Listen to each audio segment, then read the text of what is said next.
You got that too? Yeah. I don't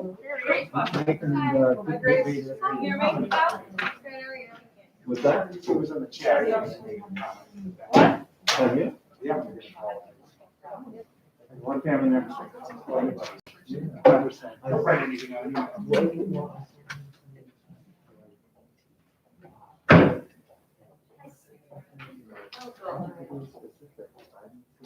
Yeah.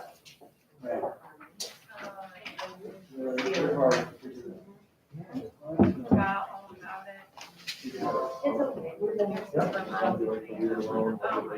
Yeah. Yeah, right.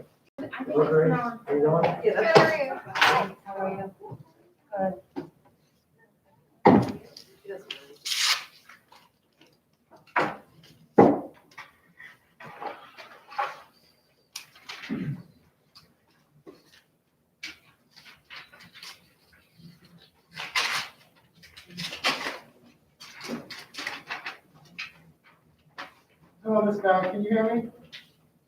Okay. Can you also see the screen presented? Yeah. Okay, thank you.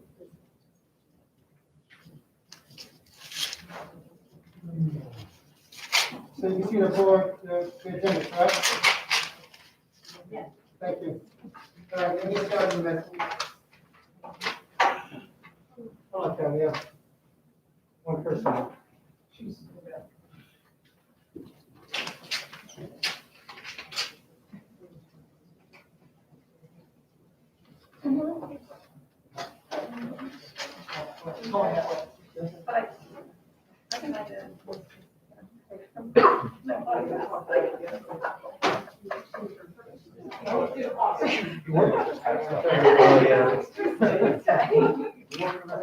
Yeah, yeah, we do a lot of stuff around.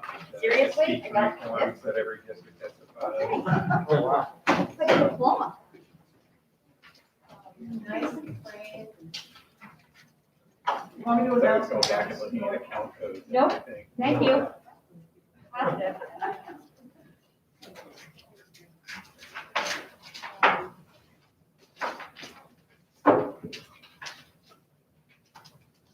Oh, did you send those tonight?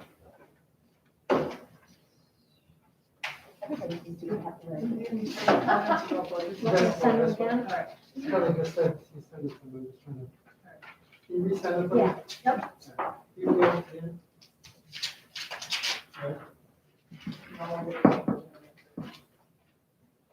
You still have 1 minute.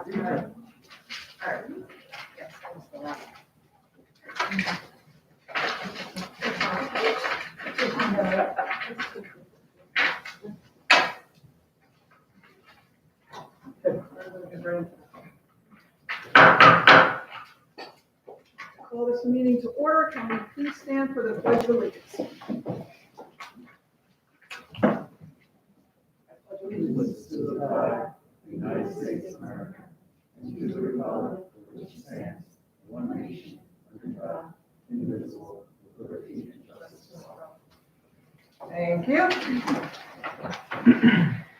Announcements. Mr. Gilbert is currently watching his son play lacrosse, so he's going to be a little late. At this point, we're going to go right into the budget hearing, public. And you're going to tell me if you got any comments after you do that. Yes, so Mrs.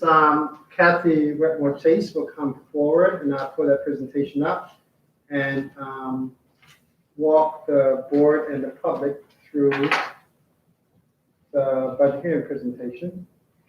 Kathy, will you take it? Okay.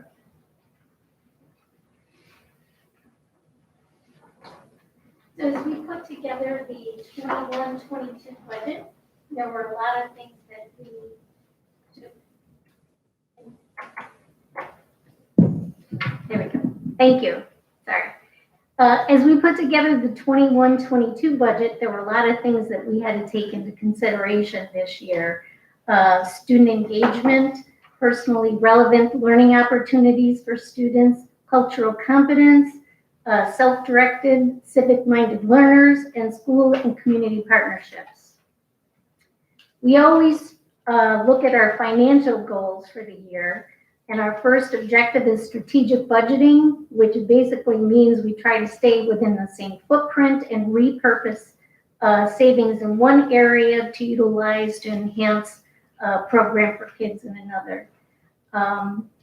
Equitable resource allocation ensures that we provide equitable distribution and utilization among all schools so that we preserve a high quality educational experience for all students. Structure and predictability, we try to stay within a framework that we know is going to be addressing our goals and in alignment with realization of essential objectives.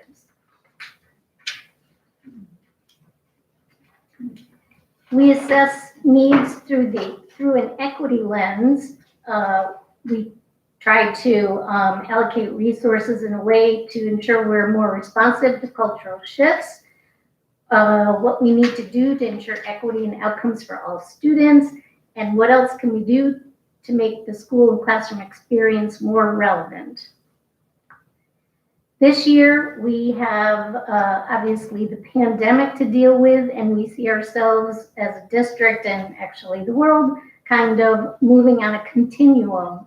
As we opened school this last year in September 2020, we had 6-foot social distancing and many mandates that we had to comply with, and learned a lot of things throughout that process. Throughout the year and going into next year, predicting that we'll go to that 3 feet social distancing. The vaccination process has been kind of an all-out process, which we're adding groups almost weekly, it seems, but providing opportunities for vaccinations for anyone who's eligible.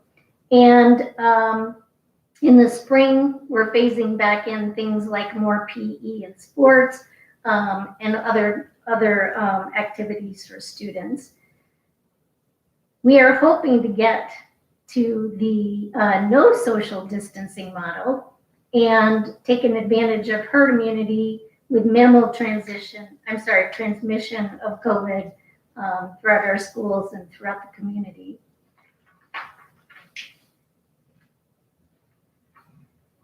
So as I mentioned, we took into account COVID implications for this next year. Right now, we're at 80 to 90% herd immunity for our community.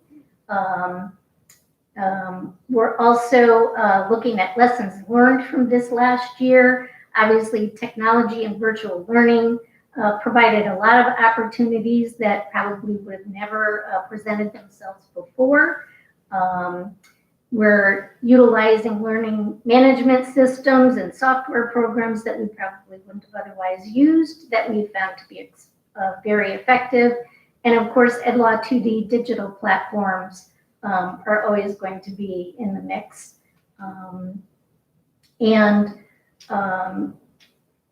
Scenario analyses that we did throughout the budget include transportation scenarios, again, based on social distancing. Virtual Wednesdays, we worked through this year strategically. We also utilized the 6-12 block schedule, CBL options for K-12 and K-5 district-wide sections, and special area teacher implications for K-5.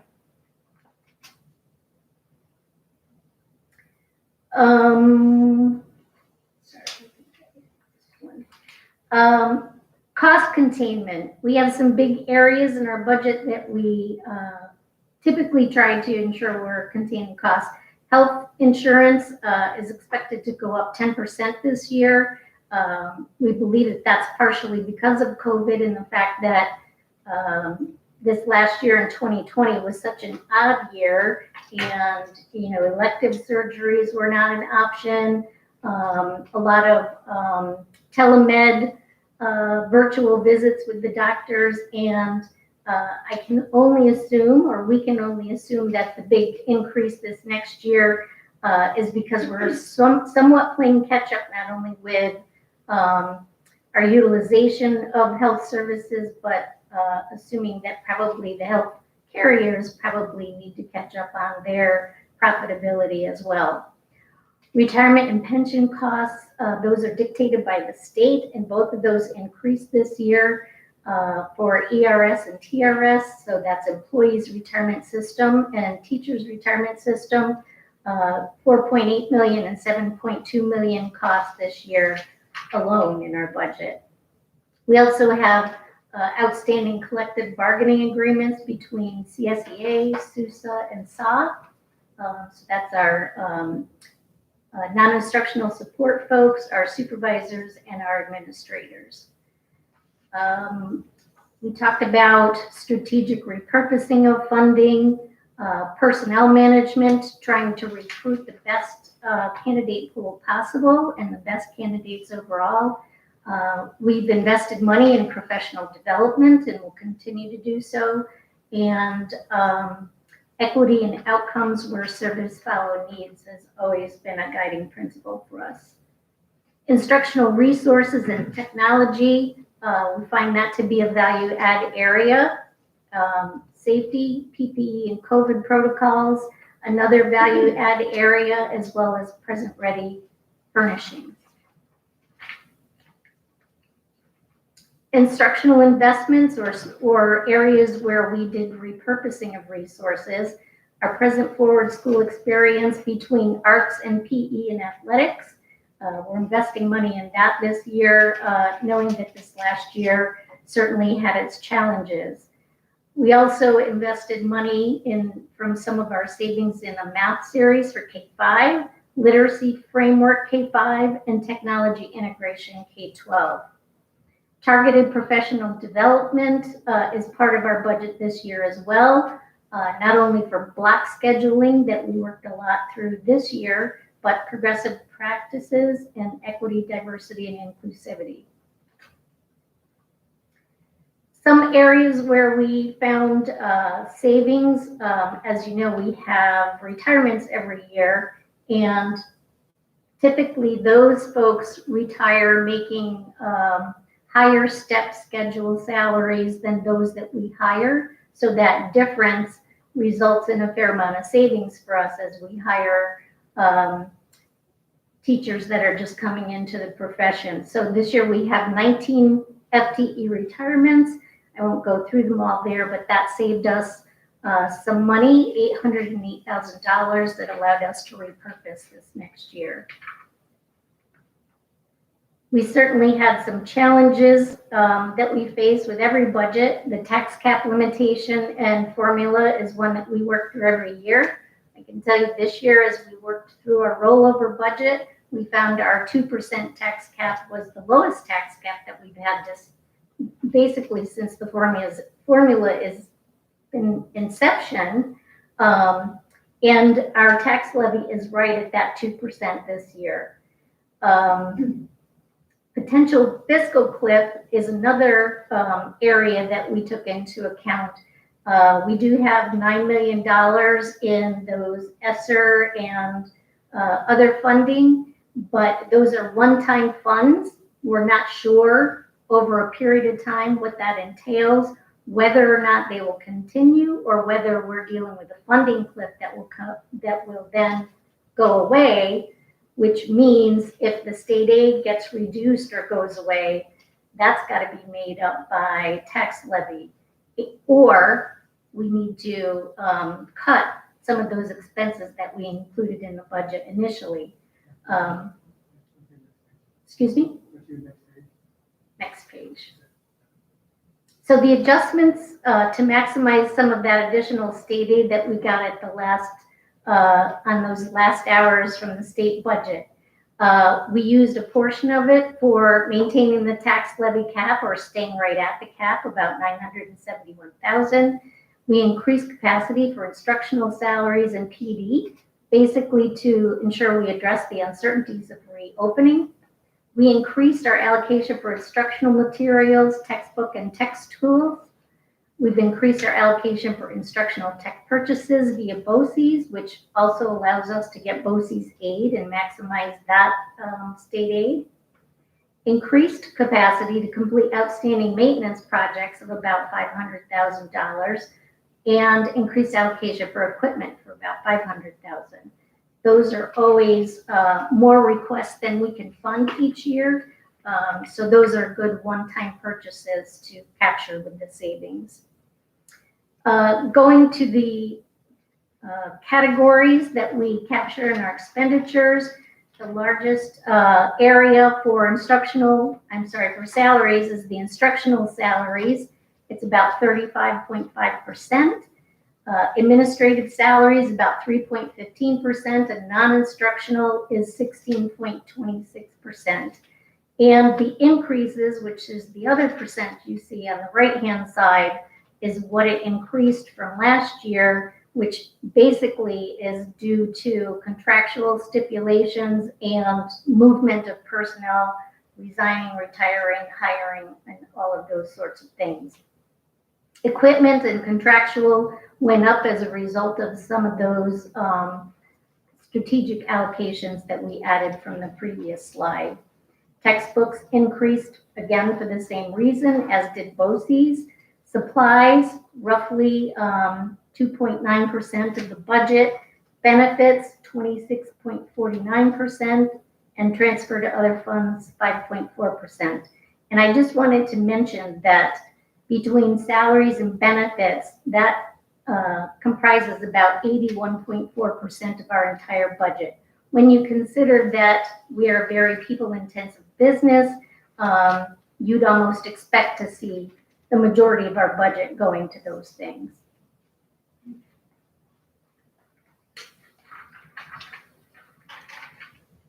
So kind of rolling the budget forward from last year, you can see we had operational net additions of 3.8 million, which basically is contractual things that we can't control. And then strategic net additions of 1.6 million, which gets us to the budget of 158, which is a 3.03% increase over the 2021 budget. As we look at the three-part budget, this is a requirement from the state that we present this, and it shows the breakout between administrative, program, and capital expenditures. As you can see, we're very consistent from year to year, and again, not surprisingly, program is the largest piece of those three categories. Our 5-year budget trend shows that our average is 2.39%. Our budget, generally, as you can see, stays within that area. This year, it went up, as I mentioned, a little bit more because of the capacity provided by the additional state aid. Comparing 2021 adopted budget to the proposed increases, you can see our budget last year was 2.21%. This year is 3.03%. Our tax cap last year was 3.04%, while this year is 2%. Our budget levy from last year is 2.6%, and this year we're right at 2%, which again is our tax cap. So we have no amount left between our tax cap and what we budgeted, whereas last year we had about 548,000 capacity left that we did not utilize. As we look at the revenue items, the property taxes make up 70% of our budget, both last year and this year roughly. And real property tax items, pilot interest and penalties all figure into those percentages. Federal revenue has stayed pretty stable at 300,000. State aid, as I mentioned, went up this year at the last minute about 3 million. So you can see that increase from year to year, 3.4 million. Other items is a variety of things like tuition, miscellaneous revenue for lost items, those kinds of things. Pretty inconsequential. Interest, again, kind of bottomed out this year. We were at 500,000. We're dropping to 50,000 this year. I thought we were on a roll last year, but clearly not the case. And our appropriated fund balance, we've remained fairly consistent with that over the last several years now. We're appropriating 1.5 million of our fund balance that will help offset the tax levy next year.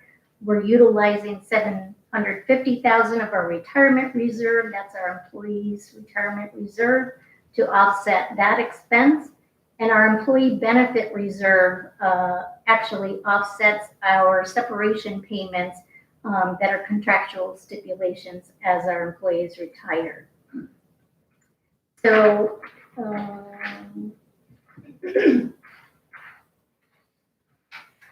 looking at just a comparison between tax cap implications, budget impact implications. Oh, I'm sorry. We'll move right forward. So there are 4 referendums or propositions. One is the budget, which is $187 million. We have Board of Education seats, 2 seats for 3-year terms and 1 seat for 1-year term. Transportation bus replacement, cost not to exceed 1.7, and that's for 17 vehicles this year, which I might note, we are typically more in that 20 vehicle range, but our maintenance department is doing an exceptional job extending the life of our buses. So we've dropped a little bit this year to 17. And then of course our capital project, which is at $26.5 million. And that's offset by 2.5 million of our capital reserve, so that we're asking the taxpayers to fund only $24 million.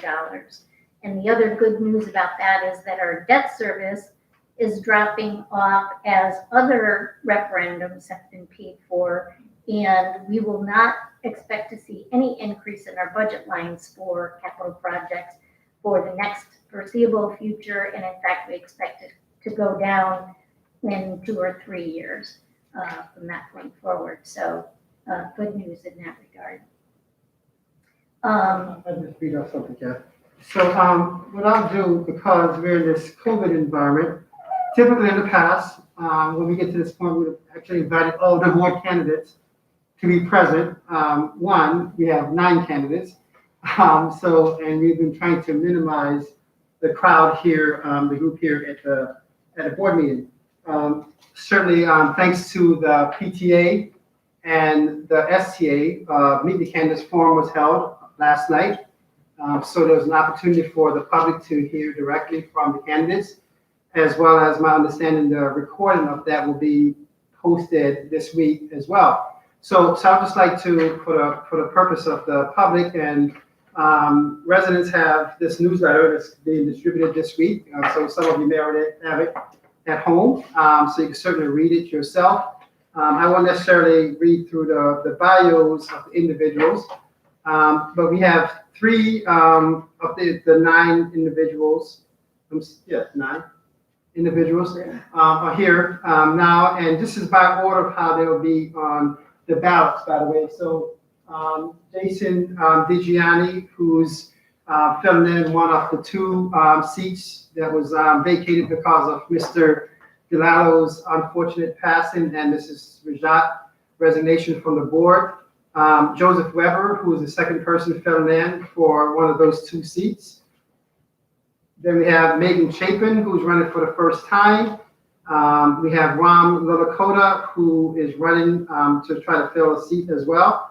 We have Alfred Ives, Stacy Flom. We have Robert Presley, who's running for his 4th term on the board, past board president. So he's an incumbent running for his seat, a 3-year term. We have Tom Templeton and Kara Tubbs. And so with a contested election, typically we have more people come out because each person brings their constituency groups with them, so to speak. So we're looking forward to see how that translates on the election date. And certainly we want to ensure that the public read the bios of the candidates, understand the perspective of the candidates, and also have an appreciation of what we're trying to do with the budget.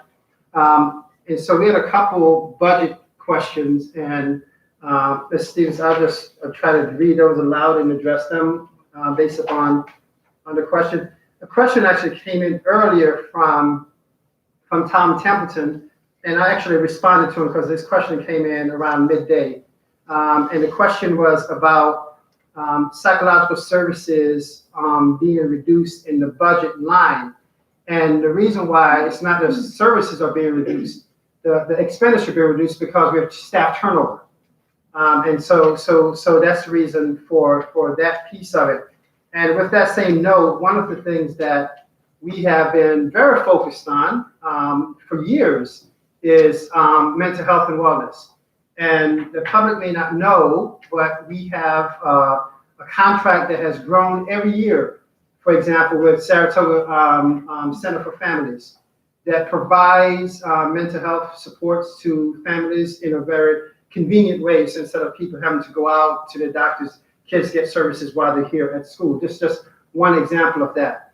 Mrs. Carmen working with counselors, particularly at the elementary level over the years, and we will continue to do so, working on social emotional learning and also working with the state as the state develops some models for social emotional learning. So Shen has been on the leading edge of a lot of these conversations even prior to COVID. So I think it's important for people to know that because it is one of those areas that we have always been focused on, we continue to be focused on, even with this budget, and the budget does provide us with capacity to continue to address those needs. Another question that came in from someone, Celia McGarry, it's an interesting question. What are the dollars, if any, associated with diversity training? And please describe the district's view on critical race theory.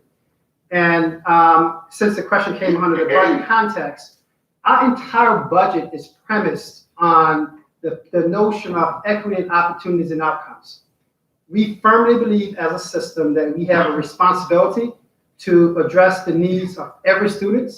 We have a responsibility to ensure that every and all students who attend our schools are walking into an environment where they're respected, where they're appreciated, where they're valued. And when it comes to resources being invested, we also invest resources in professional development to ensure that our faculty, staff, and even our students understand bias, understand the implication of bias, understand discrimination, understand racism, understand social injustice. And so our school system is designed to educate, inform, produce, if you will, young people who will go into the world with their eyes open and have an appreciation of the wide diversity that the world brings. And maybe later on in the board meeting, the board would want to address the topic of critical race theory. And I would ask people who ask that question to educate themselves, to read it, to understand it, because I don't want to imply that the person who asked this question is coming from a bigoted perspective. They could just be coming from a perspective of trying to understand. However, typically, when there's a protest to the atrocities of slavery, there is a bigoted perspective to that. So it's one of those things that we can debate forever. However, the reality of it is, as a school, we believe that this school is a safe haven for every young person. And that's our responsibility to provide that safe haven so every young people can thrive and be their very best selves. So people can debate the politics of things. We don't debate the politics of things. We ensure the realities of our students. And so that's how I'd like to address that. But again, once we get into the board meeting, I'm sure the board, if the Madam President so inclined, she could address it at that point. But it came up as a part of the budget question related to that. The third question that came in from Michelle Brimhall, and she says, and I'll just read it somewhat, not too lengthy. In our school's budget meeting, it was announced that with an approved budget, all elementary schools will receive air conditioning. Reading the mail of Shen sent out, it's only mentioned that Chango and Oxtail will receive air conditioning with budget approval. With an approval of budget, will all elementary schools have air conditioning installed, or will Oxtail and Chango? So if we actually made that error, Mrs. Brimhall, my apology. our goal is to, particularly what we call the North and South Elementary Schools, which is Scano, Tasago, Caravan, and Renda, provide air conditioning in those spaces. It'd be actually all of our elementary schools, including Chango. So if that was misstated, I'll take absolute blame for that apology, but certainly appreciate you asking that question. And the second part is not actually even the budget, it's actually the capital project.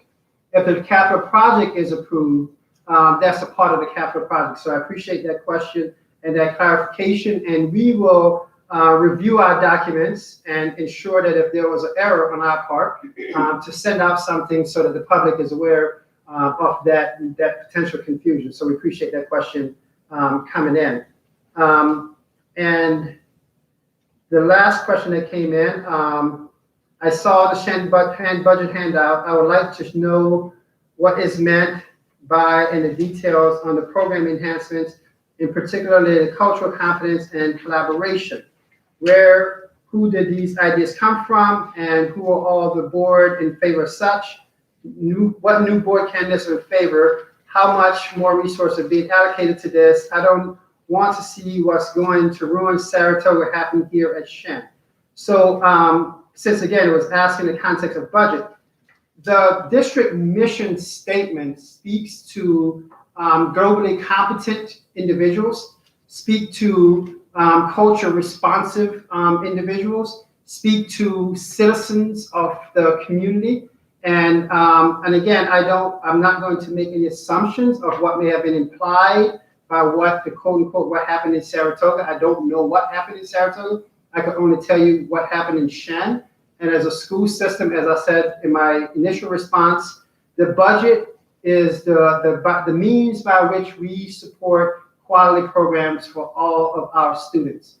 And recognizing that discrimination, that racism, isms, sexism, all the isms and schisms are the realities of society that we need to ensure that as a school district, we address, that we address appropriately in a way that our students are not discriminated, biased, or otherwise disenfranchised because of those things within our schools. And so we're coming from that place, and if individuals who want to come from someplace that's otherwise, I would tell you that's not what we stand for as a school. I can't speak for board members. I can only speak for myself as leadership here in the school district. And again, I'm sure that the board will take that up because it was a broader question than beyond the budget itself. And we won't necessarily, we don't poll candidates for the board.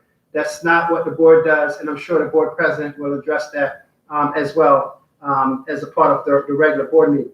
So with that, oops, there's one last, I'm sorry, this is two other questions. Sorry about that, Mrs. Stevenson. So again, it's a repeat of the same question before by someone, Michael Shea, or Shea Michael. I'm not sure if it's a first name, last name, or otherwise. Again, people submitted their names, so if you submit your name, we would like to make sure that we appropriately address that, that your question was brought to the attention of the board. And so those were actually, it was just a repeat of a couple of the same emails that came in twice. So that's where we are with the budget hearing. The budget vote is on Tuesday, the 18th. Absentee ballots, just want to address that briefly. We had probably 700 plus absentee ballots, and a lot of those actually came from the list from the county. The county typically sends us a list of particularly disabled voters. However, there's also the COVID stipulation that if someone who is concerned about COVID, they can seek an absentee ballot based upon on that piece of it.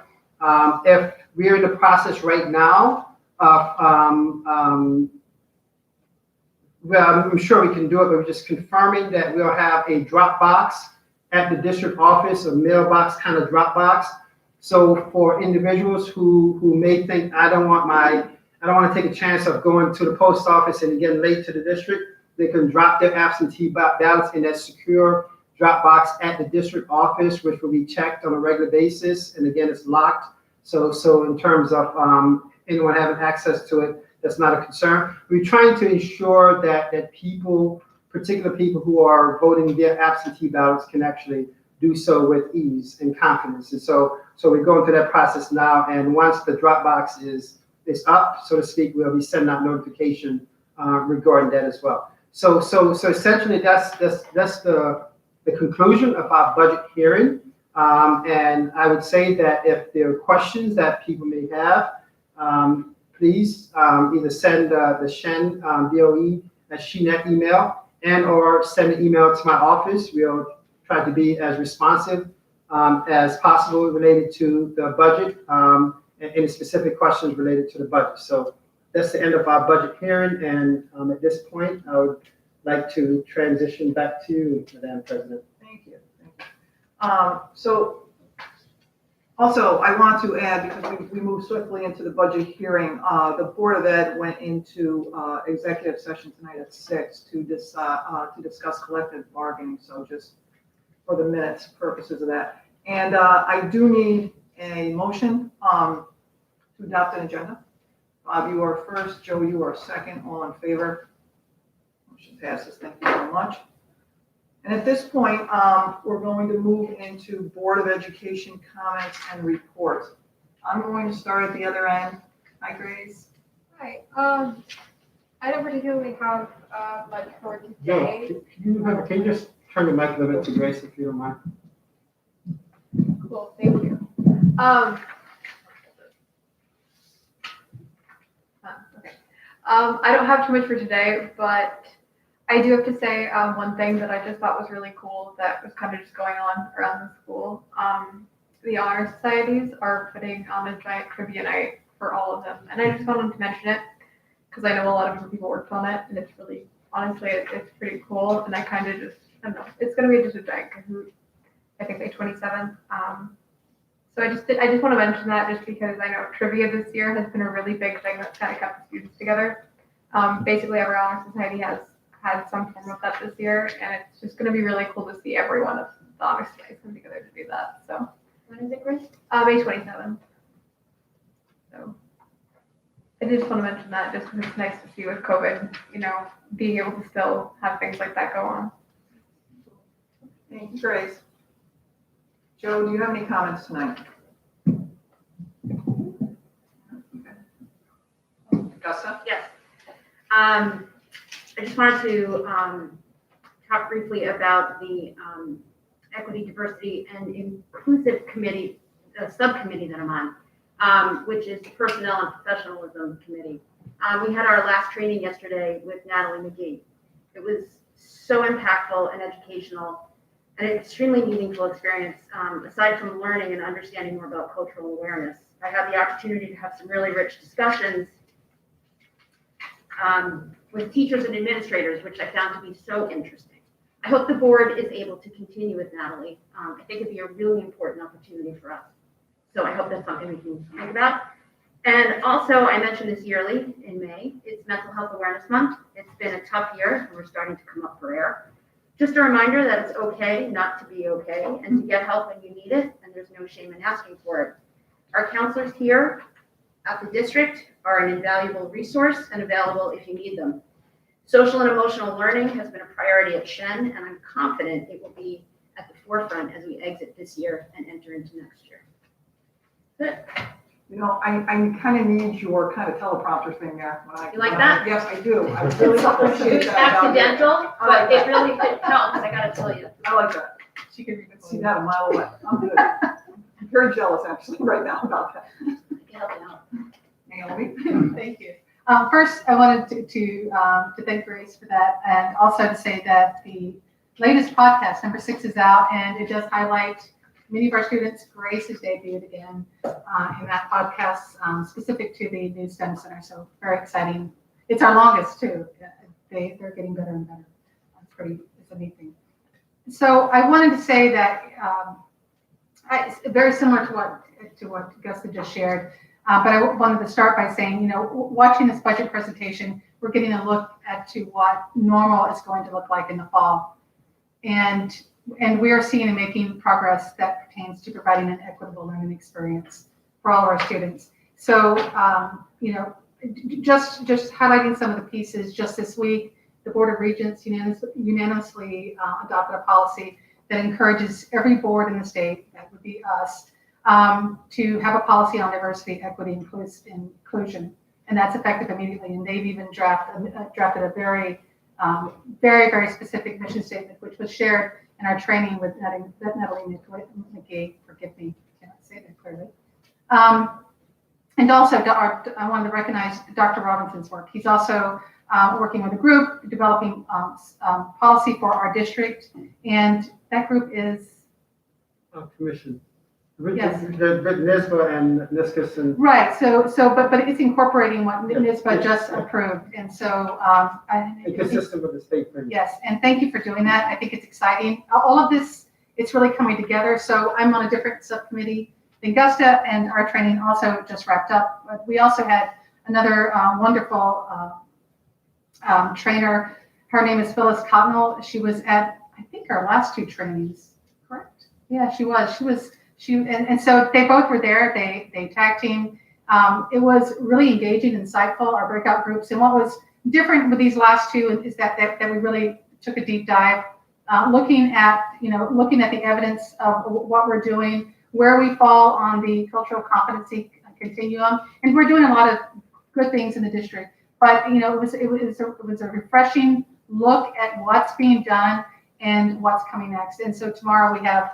I believe it's tomorrow, our next equity, diversity, inclusivity committee meeting, where all the groups will come together, they'll share out, and then we start planning for what's next. But there are moving parts, it's coming together. The timing of what we're seeing with the Board of Regents and NISBA, we're ready for that. And so it's showing that we weren't sitting and waiting for someone else to take the lead. We were moving forward. We were being the leaders that we need to be at this time. So I'm looking forward to what's next, and I wanted to share that out. And thank you all. That's awesome, Naomi. Thank you for that. And that's a great lead into tonight too. Jason? Well, that thing. Bob? Yeah, I've got three things. First of all, I want to thank the senior class as well as the music department for putting together your Good Man Charlie Brown. They had the first showing last Thursday, final showing this Thursday. I think some tickets may be available. The opening part of this is probably the only part we could see in a meeting, because one of the things I learned, because it's at the Malta Theater, private theater, we can't show that the parts the students produced in the play. You have to be there at the play because of the licensing rights. Licensing rights also limited the types of plays that could be brought forward this year. Basically, the companies that manage those licensing rights did not want to run the risk of having students exposed to COVID if they did a play. So very limited set of options that were brought to our students. The play itself did bring some heartwarming moments, particularly our previous musical director, Miss Baird, actually had a cameo appearance. So that was brought forward by the students as well. And also the intro was led by a Broadway star, the current lead in Hamilton, actually introduced the play to the students, and that really charged up the students. The play itself, it's not like watching a cartoon, and that's what lends itself well. It's not like a normal musical, and so our students really adapted to it. A couple of things that the seniors did. A senior mentioned that the best place to do this early in the fall was at the Malta Drive-In, and that took quite a bit of work to set up, but that eventually did come to fruition.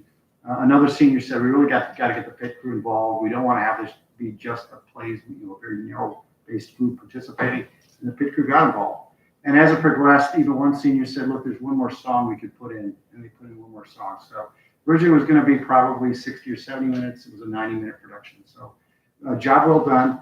I think it indicates the spirit of our seniors to make this thing the best possible work they could put forward.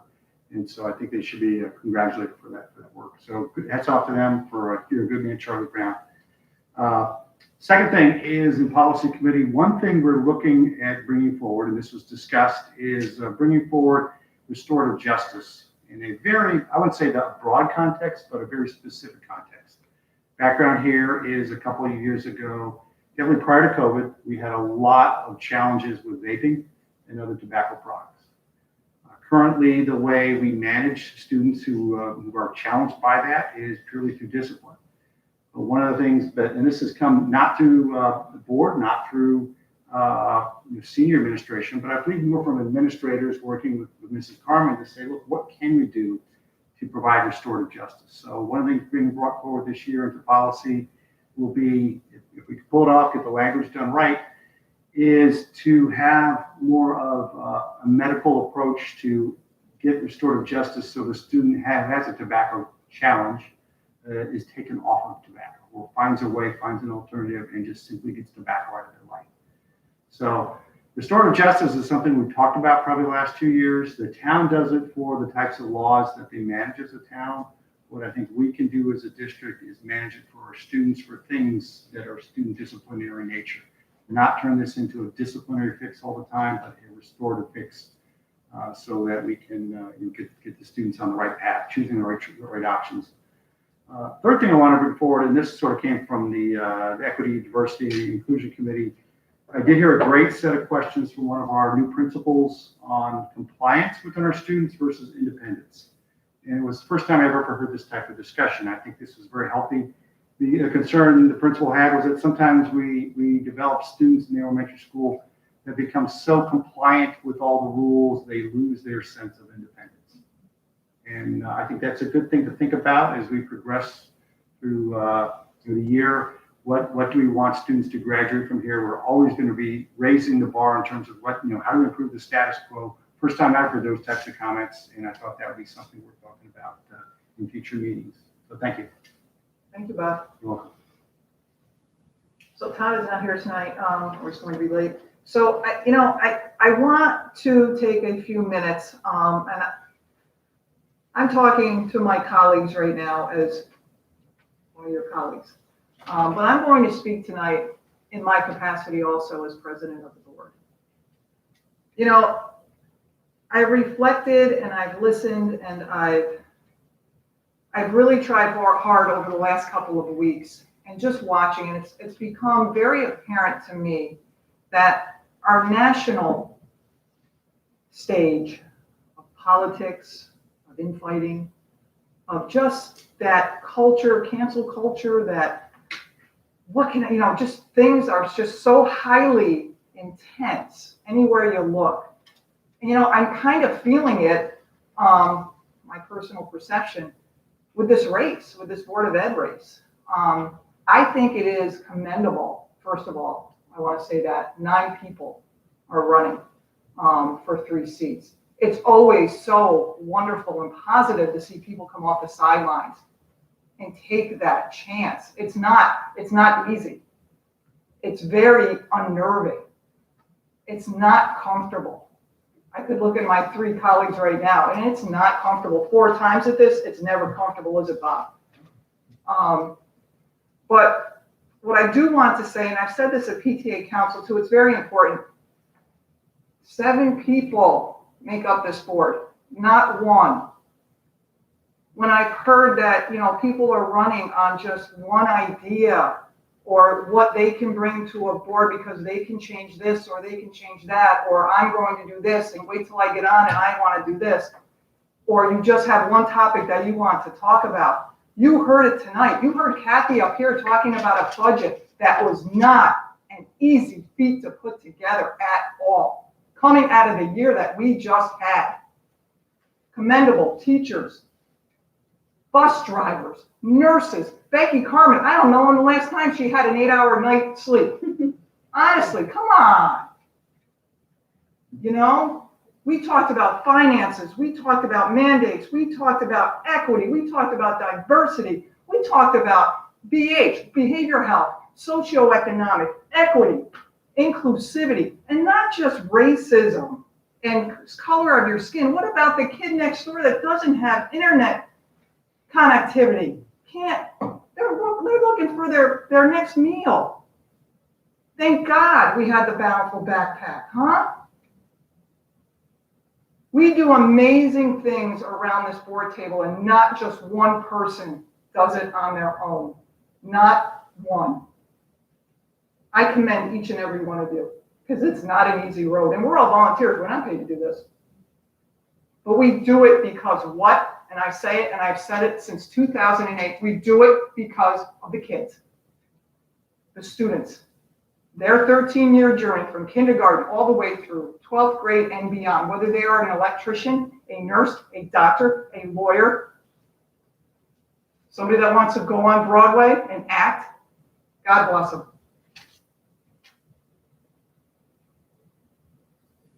Another thing I want to talk about. So, I mean, after that, I wish everybody the best of luck, but please understand, it is not just one person.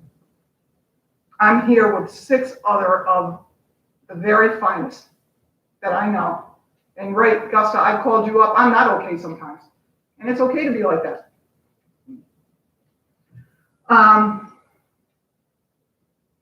The other thing I did want to talk about tonight is critical race theory. And I'm just perplexed as to it has come up way more than I had it a few months ago. And I'm always good. I'm always in for a vibrant conversation. Count me in any minute, any second. And I will talk to anybody about it. And I will call anybody that wants to talk about it. And I think we have a few community members that I will be placing a phone call to. Let me just read something here because this is what it's about. 3 words to me: race, racism, and power. That third one kind of gets me. Critical race theory is loosely unified by 2 common themes. First, that white supremacy, societal racism, exists and maintains power through the law. And second, that transforming the relationship between law and racial power, and also achieving racial emancipation and anti-subordination more broadly are possible. Grace, I want you to leave the doors of Shenendehowa and have an open mind on anything or anybody that you're talking to. Trinity, and anybody that's lit, Yichang, if you're on tonight, I want the same for you and any other 10,000 students that walk out this door. I'm sitting next to a black superintendent. My friend Gusta is Jewish. Naomi has talked about her multiracial background. Come on, really? That doesn't stand for anything that Shenendehowa stands for. And I'll have a conversation about that with anybody. You're going to tell me the Holocaust didn't happen?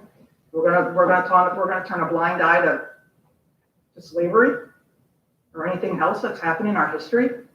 We owe that to our students. That's what that's what you learn from. Isn't our life about learning and what we can do going forward, how we don't make the same mistakes again? I know, I took a little bit of a soapbox tonight, and I'm not going to apologize for it. And I welcome anybody, give me a call, anytime. Thank you.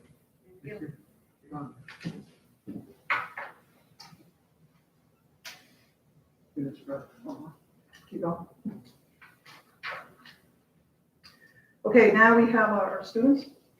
So Trinity's there. I think Trinity and Yichang. Good, I guessed correctly, Trinity and Yichang. Hi, everyone. I first want to thank our lovely president of the board and everyone else on the board this year for doing a marvelous job and taking the time to break down even your own thoughts, even if it might get emotional or uncomfortable. Taking that step is quite important. And from a student perspective, it's much needed because it doesn't always happen. So I first want to thank you for taking that step. And I want to just share a few words. This is a bittersweet moment, as this will be my last board meeting as the Board of Education representative for the SFA Senate. This year, from leading multiple Black Lives Matter protests in Brooklyn Park to working on the Diversity, Equity, and Inclusion Committee, I've truly embraced the art of activism, not only advocating for my needs and wants, but advocating for the hearts of my peers, advocating for their failing internet connection and broken Chromebooks, advocating for the struggle of their mental health and the weakness of their invisible disabilities. That is what makes this position so dear to me. Today, we just found out who will be on the next officer team for Senate. for next year, of course. And I can't wait for you all to meet our new team. We plan to continue to push for advocacy on a district-wide level and work with the board to make next year a year of positive change for those who face oppression and those who are in the process of just simply learning. I stand in excitement and honor, and I look forward to seeing you all again with our next meeting and the introduction of our new Senate officer team. So, thank you. Thank you. Thank you, Trinity. Yeah, Trinity really covered it all. I'll be heading off to college next year, so you won't be seeing me around, but you'll definitely still see Trinity around next year. But, yeah, it was nice working with all of you this year. Thank you. Good luck. Congratulations. We'll see you at graduation. Can't wait. Yes, thank you. See you then. There are no more questions from the. Okay, thank you. So I'm gonna skip that. Sure. You all right with that? Okay, at this point, Mrs. Bush, come up and do tenure recommendations.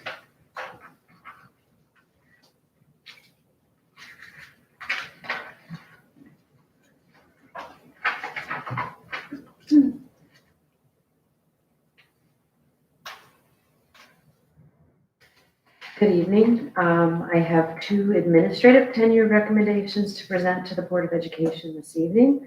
And the first one is Mrs. Sarah Chaffee, who is our academic administrator for world languages and E&L. Her tenure recommendation was written by Dr. Elizabeth Wood and also supported by Dr. Robinson. So I'm not going to read the whole recommendation, just the end comments from Dr. Wood.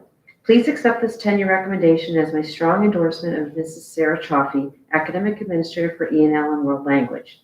Ms. Chaffee is committed to Shenendehowa, being a leader, and to the community and students we collectively serve.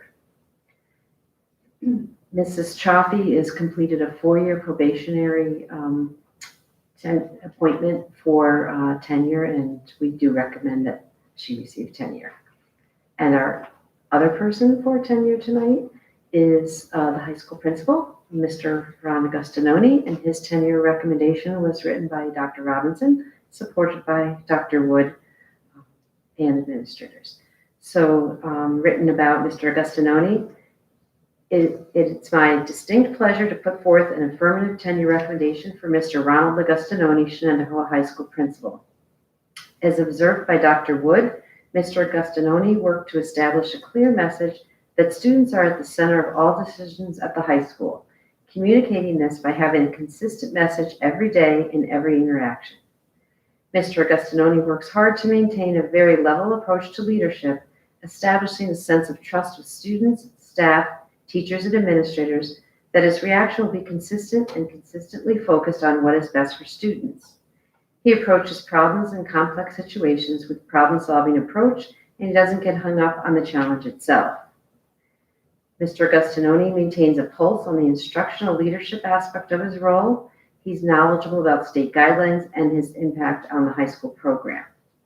Mr. Agostinoni carefully monitors graduation rates, focuses on what individual students need to be successful, and consistently attempts to develop more collaboration with a high school administrative team, onboarding several new leaders, and supporting them to see students and people first. So it's Mr. Agostinoni is highly recommended for tenure. Those are our 2 administrators this evening, and I believe they're on the live stream. First of all,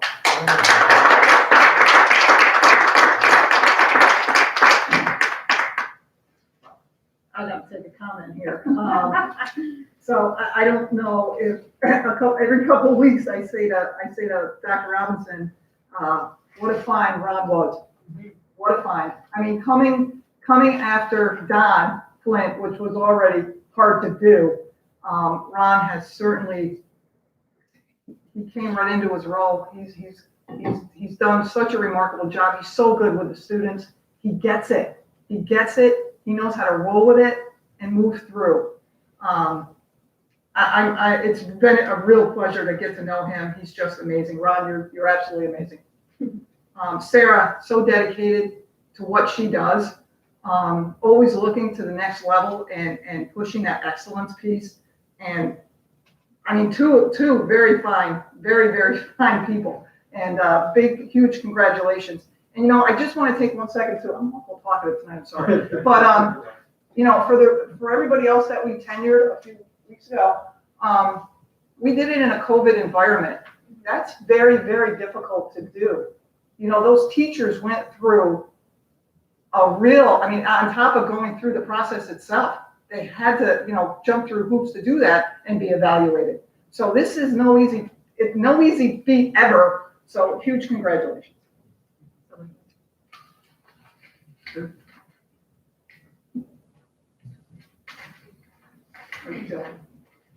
Okay, Dr. Robinson. I'll be relatively brief with my comments. So just a couple things. One, just to promote the vote again to our community. We have a very strong budget that supports the needs of our students and position us for continued prosperity. So certainly wants to encourage people to come out and vote. Can't tell you how to vote, but certainly want to encourage you to come out and vote. Similar with the board candidates, we have people who are committed, and I appreciate Mrs. Stevenson's comment. This is my 16th year here at Shen, and oftentimes people ask, why do you stay so long? And when I say, well, it's always a constant challenge, but more importantly, it's a very supportive board. A board that allows the district employees to take risk, to be progressive, and that's important. It's important when you know that the board, quote unquote, has your back. So I appreciate that and looking forward to the results of the election. And the capital project is a key one for us to ensure, again, that we maintain facilities at a high level and we continue to provide more options for our students, and similar with our transportation referendum. So please come out and vote. Just a comment on the times. We're gearing up for a lot of year-end things from graduation and whatnot, and literally every day there's a new announcement of what the allowances are. And so we always try to balance that, and we always have to have plans. And the thing that I'm hammering with everyone now, whatever we do has to be scalable. So if we said it's this big today, we have to be able to scale it out tomorrow.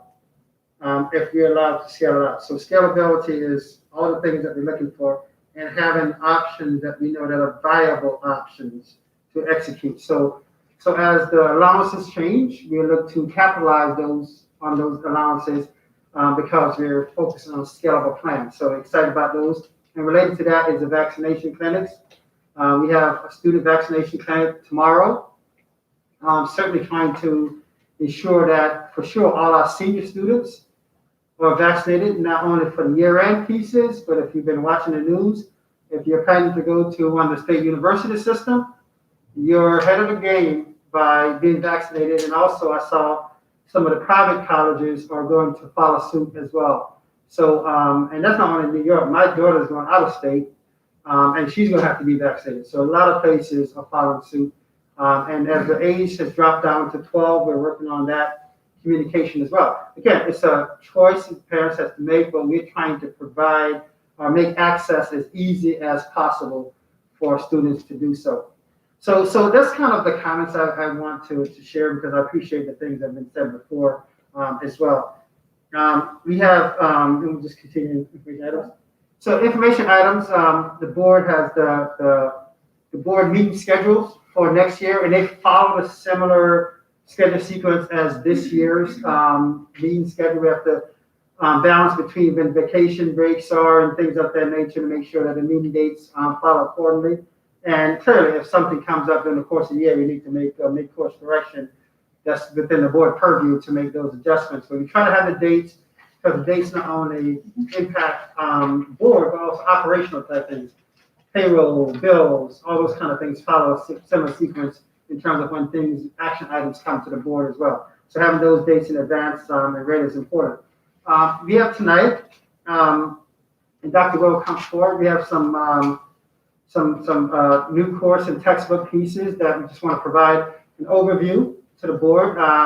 None of this should be new or significant because it's been ongoing to the board as well. But I'll pause. Mrs. Hoffman, you had a question? No, I just had a quick question about the meeting dates. What were the items that were highlighted in yellow? Is there- So a couple items highlighted, and in fact, let me just pull it up 1 second. So a couple unknowns is, the first unknown, the NISBA presentation. Right now, NISBA is saying that they may do in-person with a virtual option. So until we get more details on that, that's why it's kind of highlighted. The second one is the BOCES, typically where the BOCES meeting date is, that's the same time as spring break. So that's a conversation point that the BOCES board has to make a determination if they're going to make the modification. But there's some legal stipulations surrounding when the BOCES board meeting has to be, and that's why that's highlighted. So once that's finalized by BOCES, we'll finalize it on our end as well. So that's why those things are highlighted. Thank you. Yep. So I'll transition to Dr. Wood. You want a presentation, correct? Yes, please, thank you. So each year, as part of our thorough review, we're always taking a look at what is it that our courses need, what is missing from our program of studies, where can we provide enhancements within our system, and we do the same related to instructional materials. Our process is thorough review at the department level, led by an academic leader, very often meeting with Dr. Robinson, myself, high school principal, and talking through what the proposed change is. If we're talking about a course, if it is instructional material, it's typically talking with me about what the concerns are with the current, the age of the current program in use, and viability, and what we think might be able to be something that we could move forward with. So these conversations eventually flow to what is called IPAC, which is our Instructional Program Advisory Council. It is a council made up of teachers and administrators and students, and there are Board of Education representatives that attend meetings as well, where we hear presentations from our academic leaders and then have discussion and ask probing questions. And I should note, Dr. Robinson and I asked very probing questions along the way with the intention of kind of sorting out any sort of concerns that there may be or unintended consequences as we move forward with certain adjustments. So the following items that I'm presenting this evening have been presented, have followed the process that we talked about, and have gone through the IPAC Instructional Program Advisory Council.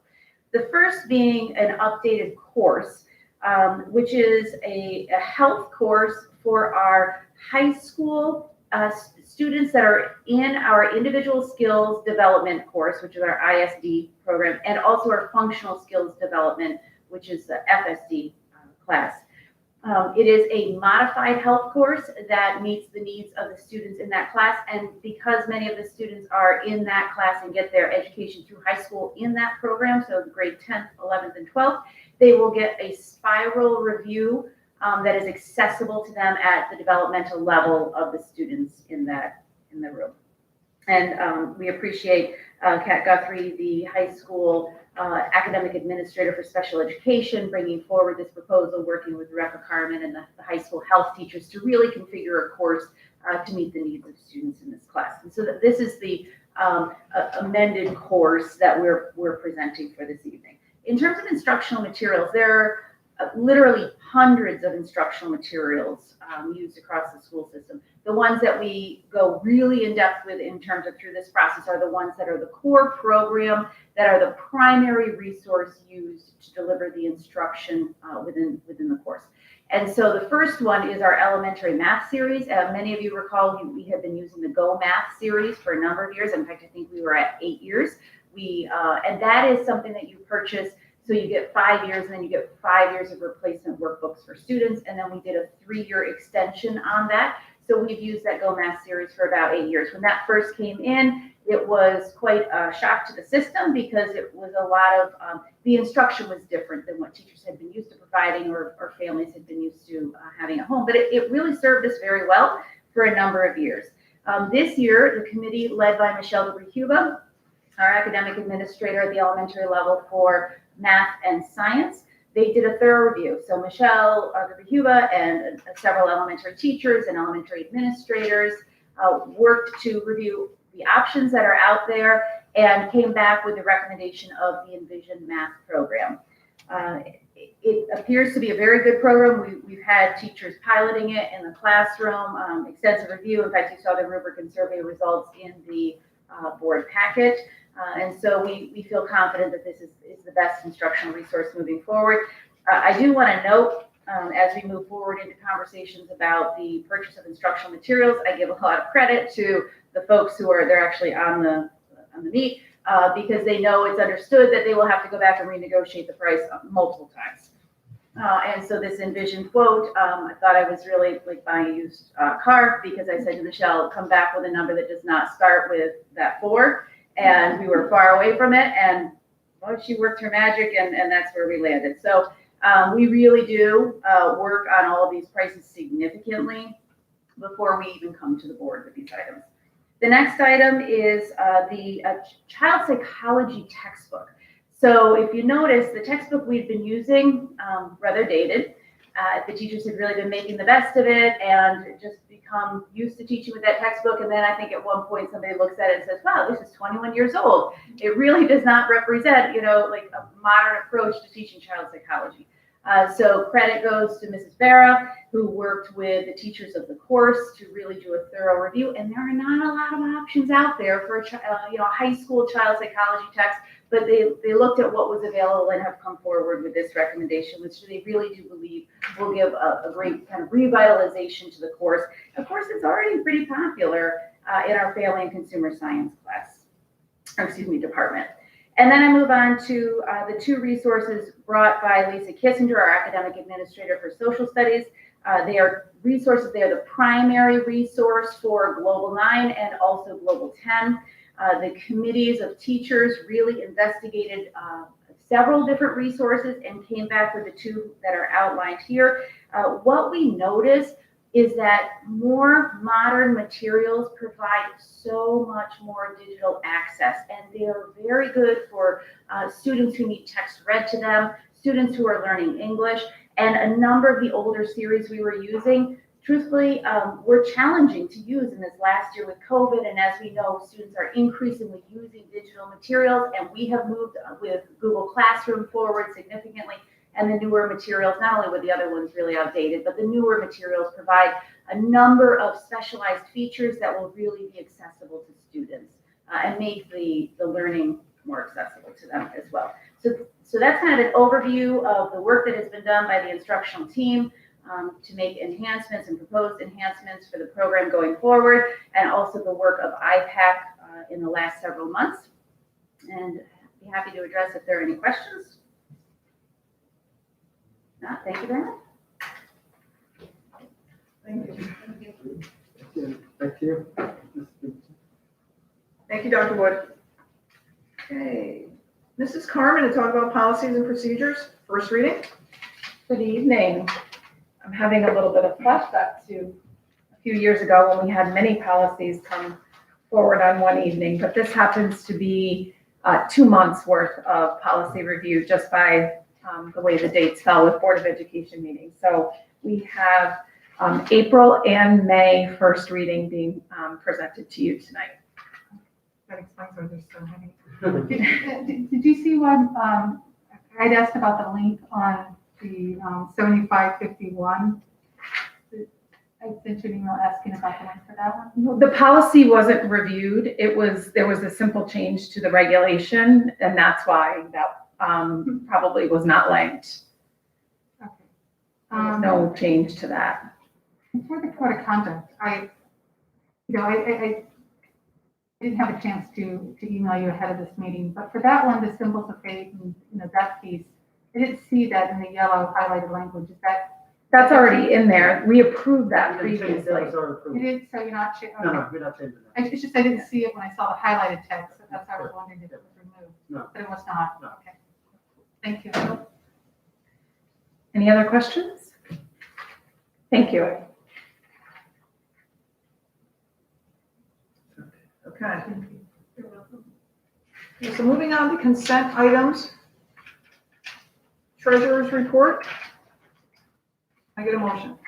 Justice first, Bob is second. Any comments? All in favor? Motion passes. Minutes from April 13th, April 21st. Yeah, April 13th and April 21st. Augusta, you were missing. Or you were missing on the last one too. Or I think you were here on the 13th, the 21st, and the 27th, she was gone. Yeah, that's what I remember seeing. Okay, so, the 13th you were here, so can I get a motion for the 13th? Jason is first, Bob is second, all in favor? Motion passes. So that's the you'll staying at the 21st. Yep. So April 21st, April 27th, can I get a motion? Naomi is first, Bob is second, all in favor? Augusta abstains. I'm Motion abstaining. passes. Sorry. Action items, number 8. Adoption of the 21-22 Board of Education meeting dates that Dr. Robinson went over. I get a motion. Jason is first, Naomi is second. Any comments or questions? All in favor? Motion passes. Adoption of the 21-22 Code of Conduct. Can I get a motion? Gus is first, Bob is second. Any comments or questions? I just have a question about the timing of this. So we just do it at this time of the year, and it's through when? Like February 9th or because the last one was through. So we make, typically do this time of year for the next year. We made a change. However, when we have changes, we always have to separate it out and have it separate from all of the policies. So there's no required time that you do it. You just want to make sure it's updated going into the next school year. Okay, so it's a formality of Yeah. doing this. Okay, thank you. All in favor? Motion passes. Okay. Approval of new courses, textbooks. Dr. Wood just reviewed. Jason is first. Hold on. Any comments or questions? Well, can I get a motion? Sorry. Jason's first, Gus is second. Any comments or questions? All in favor? I think when your board member's gonna have a complex because he keeps doing it. I can't see him. Sorry, back. I guess we could say motion. All right. Number 4, appointment of chief inspector of election and inspectors of election. Can I get a motion? Joe, first. Bob is second. Any comments or questions? Just need to get around to that. All in favor? Motion passes. Bids, middle school science supplies, high school science supplies, interscholastic sports supplies. Can I get a motion? Jason's first, Joe is second. Any comments or questions? All in favor? Motion passes. Okay, contract, special ed, EIUS, LLC, DBA, Learn Well. Can I get a motion? Gus is first, Jason second. Any comments? I actually do have a comment about this one. So I first have to say, I do believe this is absolutely necessary, so I was surprised to see it. But I think it's also indicative of, the time that we're in, the pandemic. But I wanted to ask a question specific, because I haven't seen, I'm assuming this is the first time we've entered into a contract where we're providing tutoring services for patients at Ellis. Do we know how many students are expected to receive services? That's my first question. Sorry. I don't know offhand, but I can certainly get that and share that back with the board. And I sense that this is part of a bigger plan. And So we have, anytime a student is in hospital, we have the responsibility for the educational component. And so the question is, how is that delivered? And oftentimes different facilities have different ways of delivering it. This is the contract with Ellis if we have students who are, for whatever reason, there. So I'll try to get the specific number from that. But 4 Winds is another typical one that we have educational requirements from. In terms of they're provided and send us the bill. So it depends on the relationship as well with those organizations. Okay. So along those lines, as far as, it's like I said, I sense this is part of a bigger plan. But what is, just trying to think of my question, making sure I'm clear. So what is being done here in Shen to mitigate the referrals? So a lot of times it's not even us, it's referrals outside. I mean, if a family student has a particular issue and they're referred to there, we then have to, it's just part of the requirement, we have to provide the educational component when the child is admitted into one of these situations. So it's not necessarily what we're doing, it's the responsibility that we have for the educational component of that stay, so to speak. And has it, but so, yes, I agree. But what about internally? What are our counselors experiencing? Yeah, so it depends. I mean, managing so that? again, it depends on the situation. And when a child returns, based upon one, the information shared with us between the providers and the families and what supports we have to do. So they also become a part, potentially part of somebody's caseload to monitor certain behaviors, if you will, as a part of that child's return back to the school environment. Oftentimes there are different stipulations that come there. It's kind of hard because every case is different. And we're not in case of a mental health, we're not the primary mental health provider. Our job is to provide an educational component and collaborate with whomever the primary mental health provider is to help support those type things. Each child, whoever is discharged from the hospital, will leave with a treatment plan, and that treatment plan will kind of guide how the child gets their services. Yeah. Right, and really what I was asking as far as, how does all this fit in the bigger picture? As you mentioned Saratoga family. It could be that, it could be our counselors, it could be our social worker, it all depends. Okay. It could be nothing at all. It could be we're not engaged in anything after the session or the treatment takes place. So it truly does vary. Thank you. All in favor? Motion passes. Okay, contract early terminations, athletic municipal agreement, contract for bid number 19-33, boiler and amp, DHW, maintenance repair. Can I get a motion? Bob is first, Gus is second. Any comments? All in favor? Motion passes. Scholarships and local grant donations with extreme appreciation.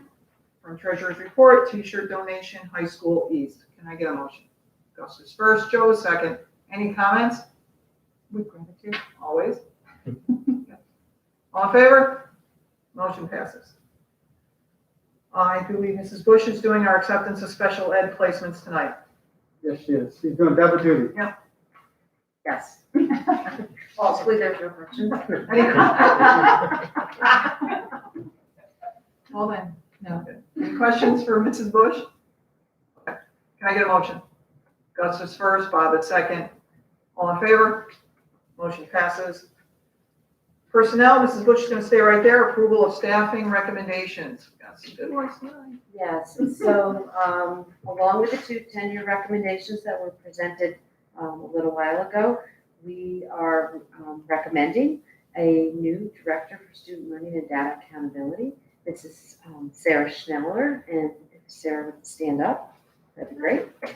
Mrs. Schneller most recently serves as the acting district director of planning and accountability for the Schenectady School District. Prior to that time, she has worked for several years in Schenectady as a curriculum and instruction coach, school improvement supervisor, and as an ELA teacher. Mrs. Schneller received a Bachelor of Arts degree in English from Union College, a Master's of Ed degree from the City University of New York Queens College, and her advanced graduate certificate in educational administration from the University at Albany. We're looking forward to having Mrs. Schneller, or Sarah, join us in her new position as of June 14th. Huge congrats, Sarah. Welcome aboard. Thank you so much. It's an honor. That's Yeah. for the staffing Okay, recommendations. so I can take it. All right. Are you still going on? Are you going to talk about coaches or? No. Okay, can I comment on it? And I do believe we're bringing on, 2 coaches, yes? Girls varsity field hockey coach with the retirement of long-timer Jean Frivola, God bless her, man. She brought us to some real good highs on that field hockey team. Sean Eggleston will be taking her place. Sean was the JV coach. She's a phys ed teacher in oh my God, Kelowna. She's gonna strangling for that. And she's taken on the varsity lead, and she's just amazing with the kids. They really connect with her. She does an amazing job, and I know she's gonna take that team to new levels as well. So happy for Sean. And Paul Yatoff, boys varsity basketball head coach, is being recommended. He's been helping out, right, on that varsity team, and now he's going to get the chance to lead it. So huge congrats to both Paul and Sean tonight. Okay, can I get a motion? And Naomi's first, Joe is second. All in favor? Approved. Thanks, Joe. And then policies and procedures, Mrs. Carmen for second reading. Yes, I apologize. I made an error for the first reading. 6314 was in that packet, and it should have been pulled. We did not end up making any changes to that. In policy review, I had talked about there may be one little minor change, and it didn't get make its way in. So I want to make sure that we have an opportunity to vet it through the policy review committee. So if you could please pull that from that one. I apologize again. Second reading, these are from March. March policy review, but first reading in April 13th. Any questions? No. Alrighty, thank you. Can I get a motion? Gus is first, Jason is second. All in favor? Motion passes. Kelly or Dr. Robinson, do we have any further public comments coming in? No, we don't. Okay, thank you. And at this point, we do have for the good of the order that at some point I would like to talk to the board about maybe moving this to more of the beginning of the, or somewhere closer to the front of the agenda. I say that only because most people sometimes drop off and they might miss some comments. We can talk about that at a later time. I'm just throwing an idea out there. So does anybody have any comments that they want to share? I don't have comments that I want to share, but I do want to ask if we will have the opportunity to work with Natalie as a board. So this, That was the plan, yes. That was the plan. Okay. we have to decide where, Where, when, when? Okay. some part of the summer or whatever. Yeah, she mentioned summer yesterday, but I wasn't sure if we were Yeah, included. we just haven't finalized things. Okay. There's a new board members transition. Those things. Yeah. Bring it, can you remind me? Yeah. Okay. Anybody else? Okay. So, at this point, I'm going to ask for a motion to adjourn the meeting. Naomi's first, Jason second. All in favor? Off we go. Thank you. Thank you. Thank you all.